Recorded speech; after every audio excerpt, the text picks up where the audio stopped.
स्वागत है आप सबका हमारे चैनल कॉमिक स्टारर पे। और आज हम शुरू करेंगे बाकेलाल की एक और कॉमिक शैतान चालीसा का भाग 3। तो चलिए शुरू करते हैं। सैनिकों, इसको घोड़े पर सवार कराओ। बाकेलाल, क्षमा करना, अभी तो मैं तुम्हारी आवभगत नहीं कर सकूंगा क्योंकि मुझे राज कार्य की औपचारिकताएं निभानी होगी, किंतु यदि तुम्हारे पास समय हो तो तुम भी महाराज के साथ रोटी पर जरूर आना। मैं बस 5-6 सालों में ही यदि जीवित रहा तो राजा विक्रम सिंह को रोटी पर बुलाऊंगा। ही अच्छा बाकेलाल, विदा। ही इस राक्षस का क्या करे महाराज, इसकी मूली बना दो। बाकेलाल ने घोड़ा सरपट दौड़ाया। राजा नेत्र विकार के राज्य पक्ष बांकेलाल ने घोड़ा सरपट दौड़ाया राजा नेत्र विकार के राज्य चक्षुपुरम की ओर। अभी बची है 39 स्वर्ण मुद्राएं और ही नगर में प्रवेश करते ही बाकेलाल को सैनिकों ने घेर लिया। ठहरो, तुम लोग आगे नहीं बढ़ सकते। लोग? किंतु मैं तो अकेला हूँ। अकेला? वो क्या होता है? किसी एक व्यक्ति को अकेला कहते हैं, जैसे मैं, जैसे तुम। इतना भी नहीं पता? यदि अकेले का मतलब एक से है तो हम नेत्रहीन नहीं हैं जो तुम्हें अकेला समझने की भूल करें। रुल्दू, जरा इनकी गिनती तो कर।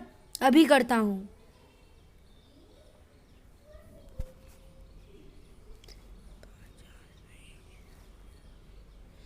1 2 3 4 5 6 7 8 9 10 20 30 40 48 49 और 50। कुल मिलाकर ये सब 50 लोग हैं। ही और ये कह रहा था कि अकेला है। ही हाँ, मैं 50 नहीं, अकेला हूँ। और हम क्या अंधे हैं या हमें गिनती नहीं आती? आश्चर्य है, मैं इनको 50 कैसे दिख रहा हूँ। बहु बाकेलाल ने घोड़े से उतरकर एक सैनिक से पूछा, और मेरे घोड़े कितने हैं? जब तुम 50 हो तो तुम्हारे घोड़े भी तो 50 होंगे। ही और यहाँ तुम लोग कितने हो? हम 250 सैनिकों की पूरी सेना है।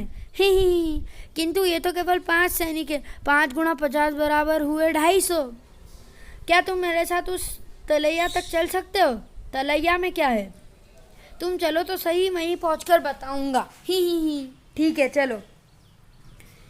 जल की ओर देखकर बताओ तो जरा कि कितने सैनिक जल में झांक रहे हैं। ही ये तो मुझे 1 2 3 4 50 लग रहे हैं। 50 ही तो हैं। ही अब समझ में आया, इन सबको 1 का 50 दिखता है। बहू, अब बताओ कि तुम सब लोग मुझे पानी में झकवा कर क्या साबित करना चाहते थे? गुर्र, ऐसा करना शुभ होता है। जब भी हम किसी नए राज्य में सैर सपाटे के लिए जाते तो ऐसा ही करते हैं। ऐसा करने से पेट साफ रहता है। रुल्दू, इनको सेना में शामिल करो। ही सेना में? बहू हाँ, हमारे महाराज नेत्र विकार एक विशाल सेना के साथ राजा भेंगा पर चढ़ाई करना चाहते हैं। राजा भेंगा ने मांगने पर भी हमारे राजा को आम का अचार नहीं दिया। राजा भेंगा के पास विशाल सेना है। उनको पराजित करने के लिए विशाल सेना का होना आवश्यक है। ही सभी नागरिकों को सेना में भर्ती करके हमने भी अपनी सेना को 10,000 कर लिया है, और अब हम अपनी सैन्य शक्ति बढ़ाने के लिए सैलानियों को भी सेना में भर्ती कर रहे हैं, और पहले 50 सैलानी तुम ही हो। ही राजा भेंगा के पास कितने सैनिकों की सेना है? ही 10,000। इनको 1 के 50 दिखते हैं। इस हिसाब से राजा भेंगा की सेना में कुछ 200 सैनिक होने चाहिए, क्योंकि 200 गुणा 50 हुए 10,000। ही और तुम्हारे राजा के पास कितने सैनिक हैं? हमारे पास भी 10,000, अर्थात इनके पास भी 200 सैनिक हैं, और तुम सबको मिलाकर हम 50 सैनिक अधिक हो गए। अब पलड़ा हमारा भारी होगा। तो फिर चलो राजा के पास। शीघ्र ही बाकेलाल जा पहुंचा राजा के सम्मुख, और अब मैं देता हूँ राजा को स्वर्ण मुद्रा। ही महाराज, ये लीजिए स्वर्ण मुद्रा। राजा विक्रम सिंह ने भेजी और हर प्रकार की मदद का आश्वासन भी दिया है। ही ताड़ी ताड़ी पोटका, पाटू पटैया की खटैया का खटमल, बड़का मंत्र तो बोल दिया। ही राजा विक्रम सिंह ने मुबारक हो महाराज, रथ खरीदने का जुगाड़ हो गया। निर्धनता के कारण रथ खरीदने के लिए मुद्राएं ही एकत्रित नहीं हो पा रही थी। ही कोषाध्यक्ष, 50 स्वर्ण मुद्राएं इकट्ठा कर लो। ही इसकी आंखों की लालटेन भी भ्रामक गिनती गिन रही है, अर्थात 1 का 50। बहू, पर मुझे क्या, अब मैं अपनी इच्छा बोलता हूँ। ही। महाराज, वो देखिए, राजा भेंगा की सेना भी आ पहुंची है। युद्ध आरंभ करने का ऐलान कीजिए। किंतु पहले मैं भेंगा से ये पूछना चाहता हूँ कि उसने आम का अचार मांगने पर भी मुझे क्यों नहीं भेजा। गुर्र। और ये काम बाकेलाल कृपया तुम ही करो। ही। ठीक है, मैं उससे पूछ कर आता हूँ। राजा भेंगा के पास पहुंचते ही बाकेलाल ने एक स्वर्ण मुद्रा और निकाली। फिर ताड़ी ताड़ी पोटका पाटू की खटैया का ताड़ी ताड़ी पोटका पाटू की खटैया का खटमल। ही। महाराज की जय हो। मेरा नाम बाकेलाल है महाराज, कृपया स्वर्ण मुद्रा स्वीकार करें। राजा विक्रम सिंह ने हर प्रकार की मदद का आश्वासन दिया है। बाकेलाल, हम छोटे राजा हैं, हमारे पास सेना नहीं, केवल सैनिक है जो अपने नगर की रक्षा में असमर्थ हैं। किंतु मेरे बार बार समझाने पर भी राजा नेत्र विकार युद्ध करना चाहते हैं। बहू। हाँ, उसका कहना है कि तुमने उसको मांगने पर भी आम का अचार नहीं दिया। ही। ऐसा नहीं है बाकेलाल, महाराज ने अपने साले को अचार लेने मेरे पास भेजा था। उसी ने मुझसे कहा कि मैं उसको अचार मांगने को कहूँ। मैंने कहा तो उसने यह कहकर अचार लेने से मना कर दिया कि मैं अचार के लिए उससे पूछूं क्यों रहा हूँ, और अचार मैंने अपने आप क्यों नहीं दिया। बहू। यदि ऐसी बात है तो फिर आप युद्ध का ऐलान कर दें और उसको बता दें कि अब अचार तो दूर, अचार का मसाला भी नहीं देंगे। ही। तुम ठीक कहते हो, वैसे भी सब्जियां बड़ी महंगी है और हम अचार के साथ ही रोटी खाते हैं, अचार नहीं दे सकते। साले को जा।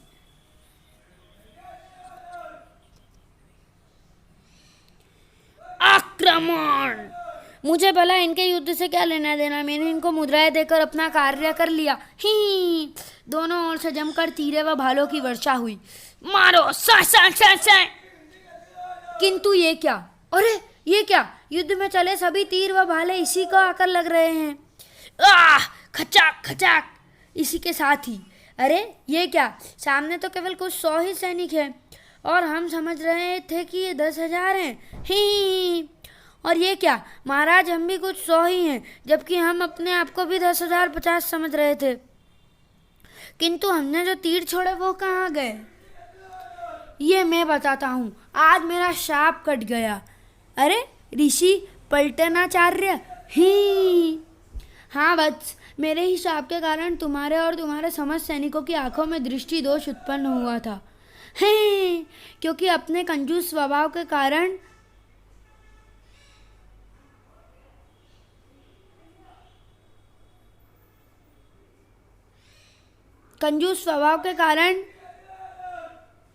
तान की मुद्राएं, स्वर्ण की मुद्राएं बचाने के लिए तुमने और तुम्हारे सैनिकों ने हमारी पलटन के ऋषियों की कम गिनती गिनी थी, जबकि हम तुम्हें सही गिनती बता रहे थे। राजन, याद करो जब तुम हमें केवल 10 बताकर दान की एक एक मुद्रा के हिसाब से टालना चाहते थे, किंतु हम तो 100 थे, हिसाब से 100 मुद्राएं देनी चाहिए थी। इसी बात से रुष्ट होकर मैंने तुम्हें नेत्र विकार का शाप दे दिया था। इस शाप की काट एक स्वर्ण मुद्रा ही थी जो तुम्हें किसी के द्वारा भेजी गई, और उसके बाद तुम्हारे हाथों में किसी पापी का वध भी हुआ। दोनों कार्य संपन्न होते ही तुम सब शाप मुक्त हो गए। ही। मुद्राएं तो मुझे बाकेलाल ने दी, किंतु पापी मेरे हाथों कौन मरा? वो पापी मैं हूँ महाराज। मैंने ही आपको झूठा समाचार दिया था कि राजा गेंगा ने आपको अचार देने से इनकार कर दिया है, जबकि वो तो दे रहा था। इनकार तो मैंने कर दिया था। यह तो मानव नहीं बल्कि मानव के भेष में कोई दानव है। 1 के 50 दिखने के भ्रम में तुमने जितने भी तीर भाले चलाए वो इसे ही लगे।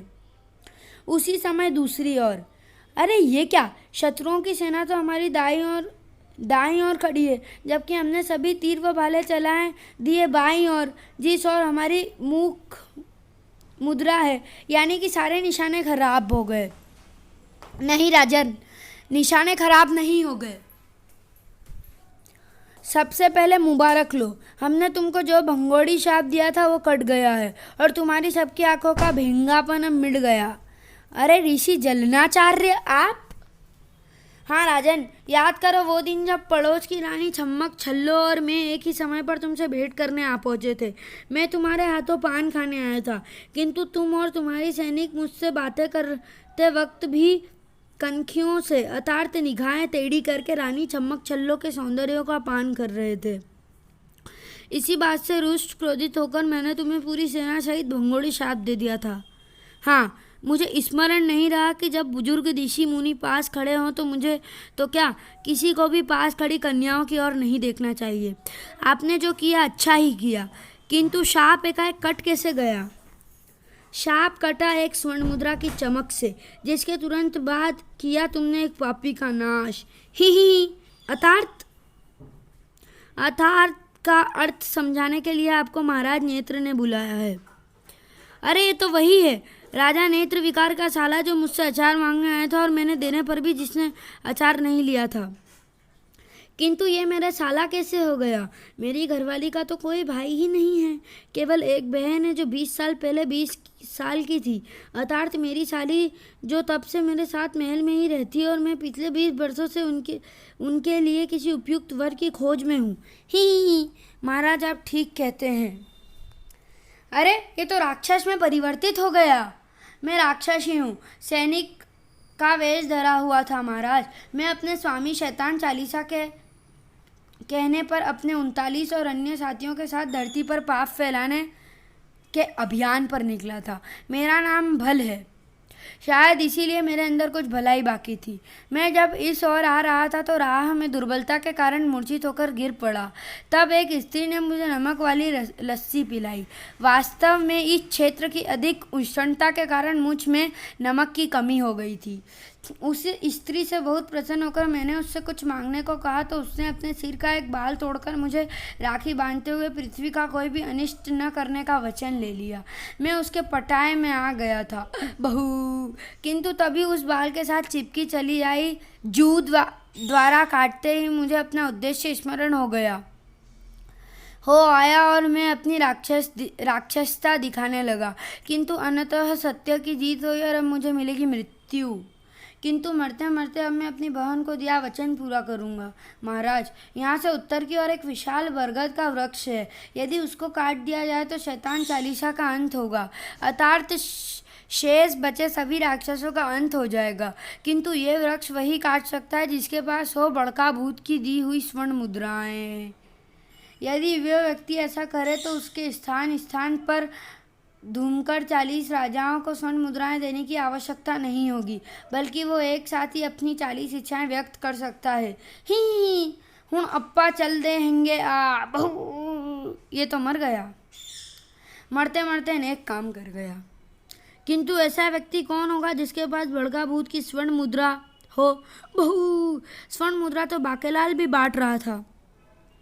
अरे इस स्वर्ण मुद्रा पर तो बड़का भूत छपा और लिखा भी हुआ है। ही, इसका मतलब तुम्हारे पास जो स्वर्ण मुद्राएं हैं वो बड़का भूत ने ही तुम्हें दी है। तो फिर बैठो इस गाड़ी पर, हम सब तुमको धकेल कर उस वृक्ष की ओर ही ले चलेंगे। ईश्वर तुम्हें कामयाबी दे।